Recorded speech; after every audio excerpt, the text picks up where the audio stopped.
This is sage officinalis. This is the culinary sage. Members pick the leaves, the more mature leaves off here. And then we layer them, curl them up,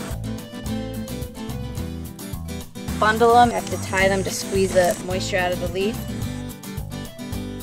And then we dry them in the closet over here in the learner pavilion, and so that they can use it to bring home for cutting into their culinary, or if they just like to smell it every so often.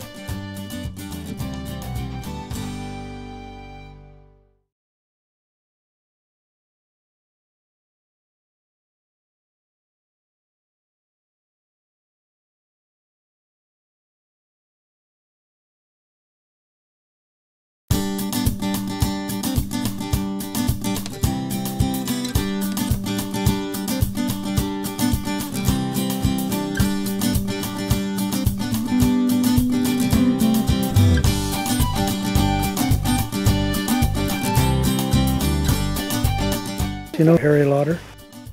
He used to be a comic, Scottish comic, and you'd see him with a crooked stick trying to play pool, and he was drunk a lot of the time.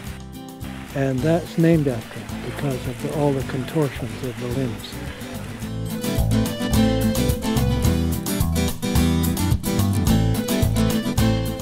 Are you visiting us?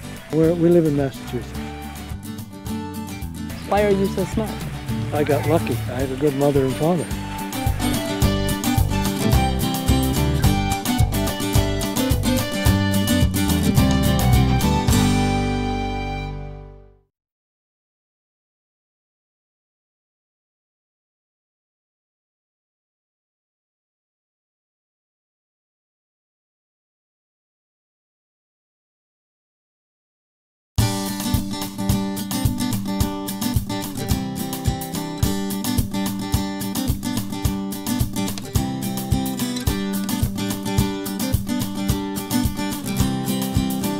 Understand the motor skills of deadheading. You would never experience this in a classroom, but being able to use your fingers with these large flowers, something that snaps off easily. I was working with one of the members, and he has autism, and he's 92 years old, and he couldn't see. He had never performed the function of pinching off or anything of that nature.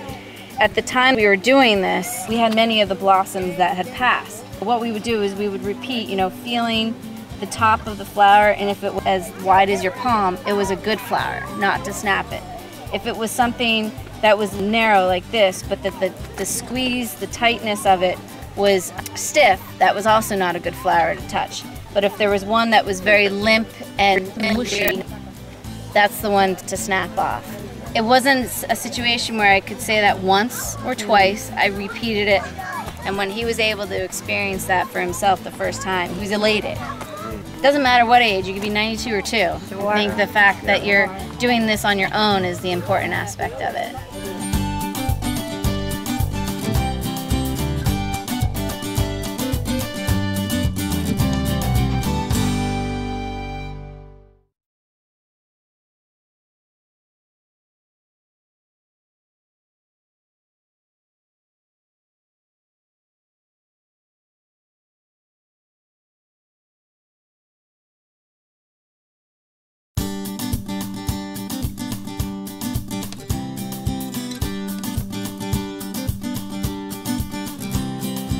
Parents come in and they say to their children, "Don't touch."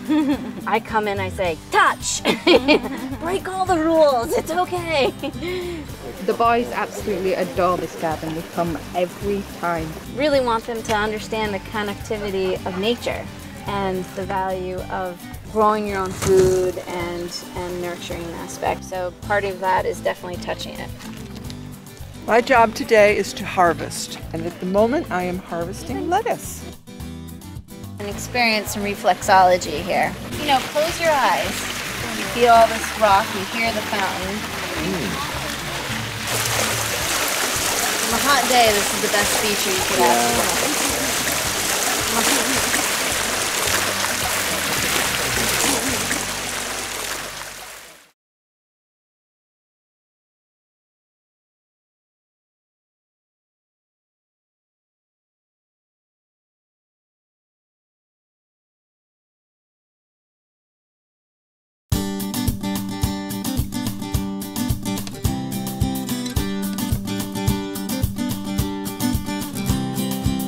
My name is Molly Moore.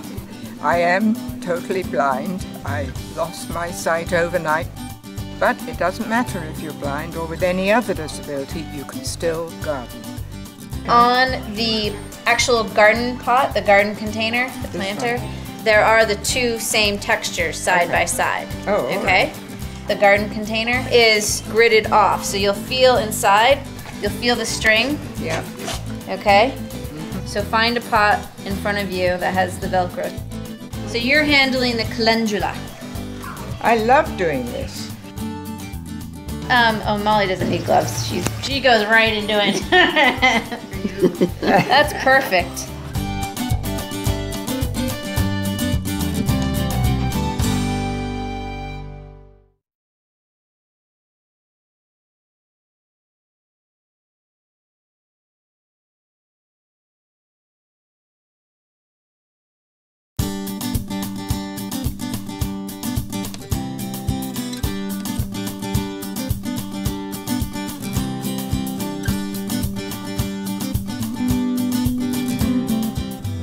Flowering tobacco there, they have a wonderful sweet scent. Flowering tobacco, it's an annual and it works. But these will get to, 5 or 6 foot tall sometimes. The blossoms eventually fade, but they're very easy to deadhead. You just pluck when they turn brown, you just can go along. And they'll continue to blossom right until we have our first frost. At home, I have a big pot with one of those in the pot that grows to quite a good size, and it's right by my back door for the scent. Every time I walk in and out, it's very sweet. I don't know whether jasmine would be a good comparison or not.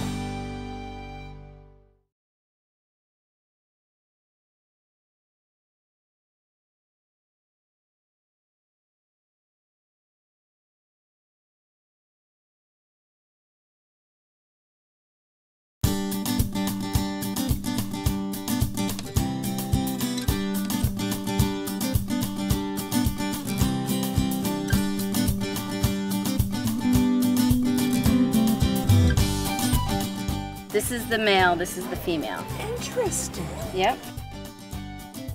The male has the stamen, the female has the ovary, the ovule. The male is always next to the female. And I prefer to leave it, just because it's a lesson on showing people that these flowers are both male and female differences. That is fascinating. What I want you to identify is the looseness of the petals. So if they fall off, it's done. Yes, exactly. Okay. After practicing so often, you feel the texture of the petals, and if they're very squishy or if they're very loose, like this is kind of loose to me. Only reason I know that is because when I shake it, all the petals really are flimsy. Whereas this one, when I shake it, the petals stay very stable. And if you feel it, feel this blossom. Feel how stable and like sturdy it is. And then versus this one, which is still a female, but then feel that, and the petals are much looser. And but we'll leave it there, will we? I wouldn't. I would prefer to remove it actually, because I want to encourage more good. The petals are blossoms. falling off. Yeah. You're encouraging more beautiful blossoms to occur. Well, I think that's exciting that we found out they're female and male begonias. I never knew that.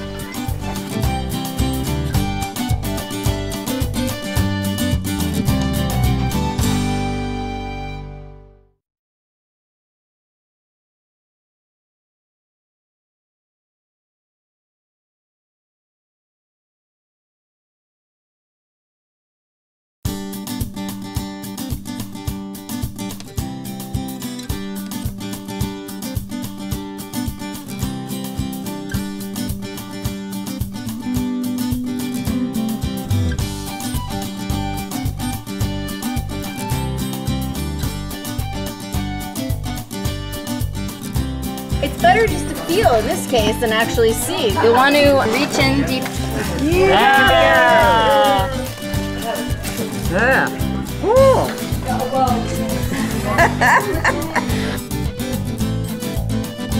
I won't even tell you where they are. You'll just have to feel around and see where they and feel that way. Identify them that way. I'll give you a hint. They're close by. it.